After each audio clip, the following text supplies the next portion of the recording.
Now let's move on to some stories on my radar. Representative Joe Sestak, he's the Democratic Senate candidate from Pennsylvania, is picking up what you might consider to be an unlikely endorsement. Former Republican Senator Chuck Hagel will endorse Congressman Sestak tomorrow at separate events in Philadelphia and Pittsburgh. Sestak in a tight race with Republican Pat Toomey to replace Senator Arlen Specter in that race.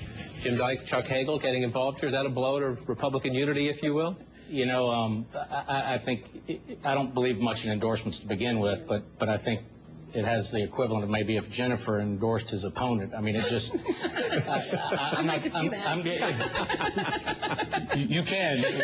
I'm certain it would be welcome, and they might have events, but I'm not sure it has much impact in the state of Pennsylvania. I don't think anybody's going to, when you do exit polls on election day, I don't think anybody's going to come out and say, I voted for Joe Sestak because of Chuck Hagel. But I think that he had Bloomberg endorse him last week as an independent, a Republican this week. It probably registers at some level that this guy might be a different kind of Democrat, an independent Democrat, which I'm sorry to say is probably a good thing in Pennsylvania this year.